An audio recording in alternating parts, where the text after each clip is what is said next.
Okay? So it's the same also with the principle of surface tension. Okay? So the surface tension is actually the force acting across an imaginary line 1 centimeter long in the surface of a liquid. So it arises because of the attractive forces adjacent to molecules in the liquid are much stronger than those between the liquid and the gas. The reason for this is that it holds itself in place because there is a force between the molecules of the fluid, of the liquid, and then with that of the liquid and the gas itself.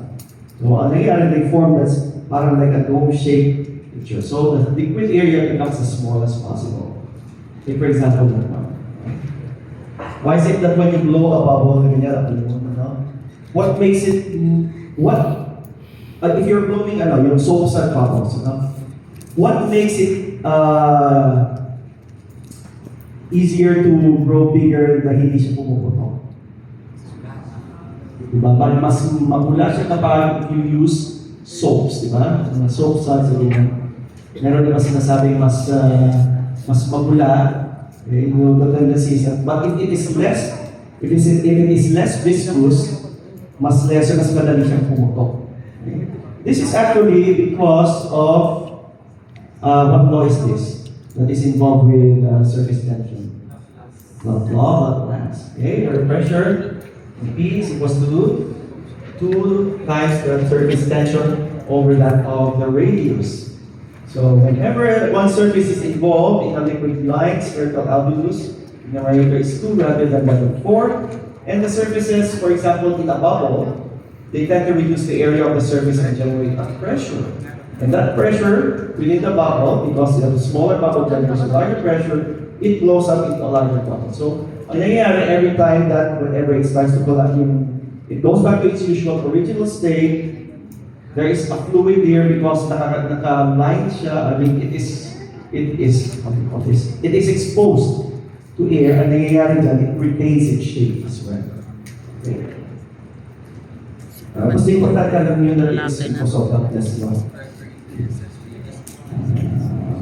So, okay. Sige, like what I mentioned a while ago, good manner surfactant is produced by what type of cells? Type 2 alveolar epithelial cells. And what kind of cells are they? Cuboidal. Okay. Sige, pasado na. Okay, reduces the surface tension in the alveolar lining. That's the reason why, despite the fact na you exhale, ang nangyayari sa alveolar, it still maintains its grape-like shape. Hindi siya nagko-collapse. Because kung nag-collapse siya na ganyan, ay mahihirapan na ulit. It's going to go back to its original shape. Okay. Nice to know that it contains dialdehyde phosphatidylcholine choline. And remember that the absence of surfactant will reduce non-compliance, alveolar atelectasis, and the tendency to produce pulmonary edema. Those are the three most important things to remember whenever there is an absence of pulmonary surfactant. Di ba mayroon mga ibang problema sa mga babies who are born prematurely? Well, they are facing an incubator, or sometimes, super premature, they have a problem with their lungs. The reason is because surfactant hasn't been produced by the age of gestation. So nangyari, their lungs tend to collapse. So what they do is they have to put something in order for that alveoli to continuously remain open at a steady state. And that is what we call a positive pressure, yung CPAP na sinasabi natin. Continuous positive airway pressure. So how does surfactant reduce the surface tension? Okay, the DPPC, okay, the molecules, remember that they are hydrophobic at one end and hydrophilic in another. And once they align themselves within the surface so that the forces, okay, the repulsive forces opposed to each other between the liquid surface and that of the molecules. When this occurs, their intermolecular repulsive forces oppose the normal attracting forces between the liquid and the surface molecules, which is responsible for surface tension. So when it reduces, the surface tension is greater when the film is compressed because the molecules of the DPPC are then crowded closer together. And then once they repel with each other, they maintain the shape of that alveolar solid. So what are the physiologic advantages of this?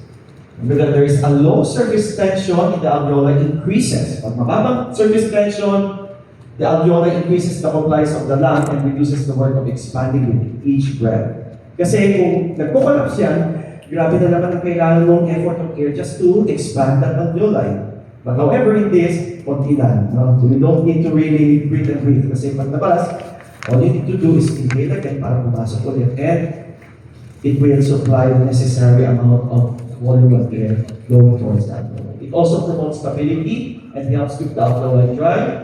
And there is what we call interdependence of each alveoli. When you say interdependence, if one alveoli starts to have a problem, the rest of the alveoli will also follow. Such as this. There's the intrapleural pressure and then the interdependence of the alveolar units will all be contributing to this. If there's a problem with the intrapleural pressure, one of them will collapse, the rest will also collapse as well. Now, what will happen what are the consequences of the loss of the surfactant? They now start to develop what we call low compliance or stiff lung. Okay, there will be areas of atelectasis. Atelectasis is actually the collapse of your alveoli. And the alveoli will be filled with tracheodates, or what we call yung fluid or congestion. Okay, so this is just an example of it all again, based on the Laplace law. I don't think you need to bother yourself with this. This is just a picture of it all. Kung meron surfactant, then it will remain open. But without it, the lungs or the alveoli is going to collapse itself. Yeah, this is yung sub-law interdependence. Pag nag-collapse yung isa, the air is going to move over to this, mas lalaki siya. But however, if there's surfactant over here, it will remain steady state. Okay. Unlike ito. So I'll just give you a case scenario. What would happen? What would you expect to happen to a chest of a person who allegedly sustained a stab wound of the left 6th intercostal space at the mid-axillary line?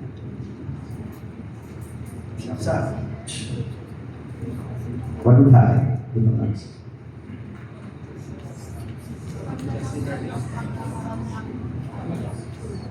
Okay, it's good. No one else? Any more?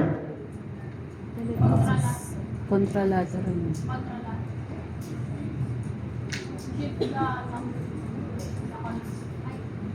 Any? Think of, balikan niyo yung mga pressures natin. Ano mangyayari? O doon, hindi mo lang daba. Okay?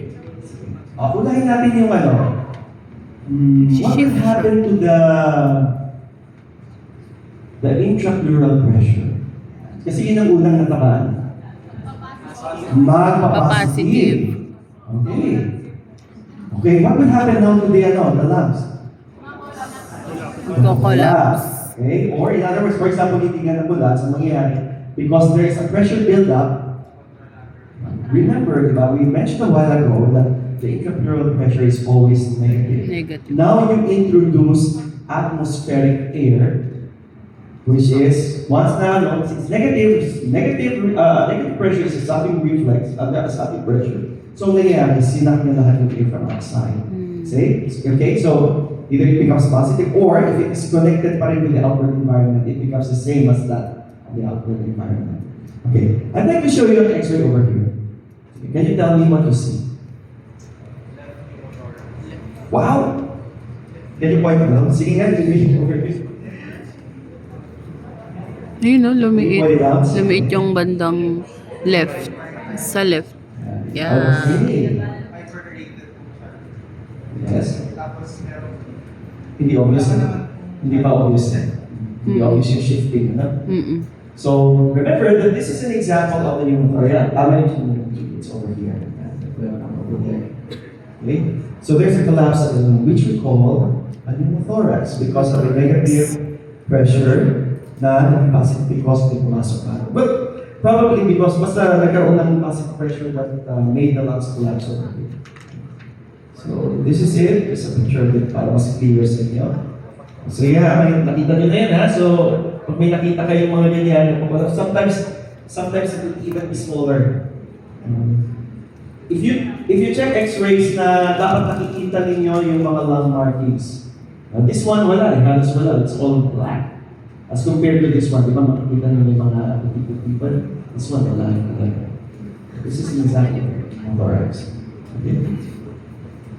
So, if the visceral and the parietal curve become separated, such as that of a thoracic wall or the lung is pierced, the lung starts to collapse. And the separation of the visceral and the parietal pressure increases the pleural pressure. So we call this the air gets in between the visceral and the parietal pleural. O sige, ano na ganyan gagawin natin para matanggal yun?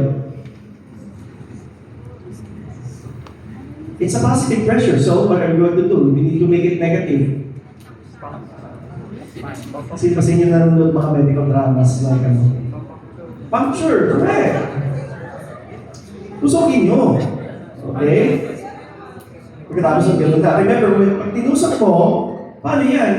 It's connected to the outside, so hindi pa siya pareho. You put a chest tube, okay? And then what should be on the end of the chest tube? Okay, you're going to put a water seal bottle. No? Pag pinasok mo kasi yan, remember, hindi pwedeng nakakonect yan outside. Hindi lang sa hangin, ha? Hindi lang basta punasan mo. It has to be connected with something like a fluid because every time that the person inhales, Bakit kayo it's sa the good introducing back the doctor? negative pressure from the negative pressure brought about from a previous one. So, nilalabas yung hangin, nilalabas. But the thing is, hindi naman napapasok yung positive pressure because of a water seal bottle here. It's a one-way bottle. So, ang nangyayari, nagiging negative ulit at negative ulit ang intrapleural pressure. Okay? That's the way how to think. Okay. What about when I have another case scenario. Have you ever tried blowing in two different tubes or straw, diba? Same length but different diameters, which makes it possible for air or even a fluid to pass through. The bigger one, the bigger diameter, or the one with the smaller diameter? The one with the bigger, but it will require you much more. Yeah, mas mahirap, diba? Which will require a stronger force for each player to reach the end of the tube. Now, this is now what we describe as what we call airway resistance naman. Okay? So remember that 35 to 50% of the total resistance of airflow is located in the upper airways. Huminga tayo dito sa dumaan na dito, malaki pa yan. Malaki pa yung ating airway dito at saka doon sa left and right Sobrang likot. medyo hindi pa masyadong grabe ang resistance, di ba? But habang paliit, there starts now an airway resistance. So as for the tracheobronchial tree, the component with the highest individual resistance is the smallest airway, which has the smallest radius. Habang maliit, the resistance now starts to increase and increase as well. Sino may asthma dito? Wala kayo hiya. Diba? What have you noticed about may asthma? Like wheezing. Because of the airway diameters becomes narrow. Diba? Every time it becomes narrow, mas mahirap ngayon yung pagdaloy ng hangin. And that's the one that gives the beautiful musical sounds na parang today. For airway resistance, I think it's best to know that we have different kinds of flows. We have what we call the laminar flow, which is a streamline flow. The velocity shows the central spike of fast. So saan ba mas mabilis? Yung sa center o doon sa gilid? Center. Sa gitna, di ba? Because there isn't anything that's going to impede it. So, dire-diretso yan dyan. So, mga nandito sa gilid, mas mahirap. Okay? It consists of a number of concentrically arranged cylinders of air which flows at different rates. So, parang telescope yan. Remember that the ones that are closest to the wall has the slowest velocity because of the resistance that is presented by the wall. Pero pagdating naman to sa center, it was the one that has the highest velocity. And this follows what law? Kossuth law. You don't need to memorize it, but at least you know that the factors that are included in this is the pressure difference, the airflow, and the resistance. Yun lang. Nothing more, right? If I ask you what are the components for Busus law, the airflow, the resistance, Busus pala yun? based on laminar flow. Akala ko po as well. Okay. Basta laminar Meron flow. din dito. It also has Busus. a tendency to produce also the viscosity of the fluid. So kung gaano kalapot o gaano kalapnaw ang isang bagay na tumatali. Thank you, Bench. This is for fluids. Okay, we have another type of flow. We have the laminar flow kanina, and now we have the turbulent flow. Magulo. Okay. And this is most likely to occur at what we call the Reynolds number, which is usually around 2000. It's when the inertial forces dominate over that of the viscous forces. Always remember that the Reynolds number is a dimensionless number equal to the density of the fluid times the velocity of the fluid times the diameter of the tube. So this is something to do with the fluid as well. That is the viscosity of the fluid. And then the last flow, the transit is what we call yung transitional flow. And this one is very common because nagsasanga-sanga yung ating airways. It is a mixture of laminar and turbulent flow, and they occur within the branching points or points distal to partial obstructions. Kung meron area dun sa lungs natin na medyo pumikipot, doon nagkakaroon ng changes when it comes to their flow. So they occur in airflow in high, gas density is high, or the tube radius is large, or all of the three conditions may coexist together. The airflow of the trachea and the larger airways is usually either turbulent or transitional, such as this one. Mabilis over here, they become transitional, they become turbulent, and then they become transitional over here. This one. Okay. Okay. So we're done with those. Okay, we're done with surfactant and airflow. I think this you'll be much more interested in this. Lung volumes and capacity.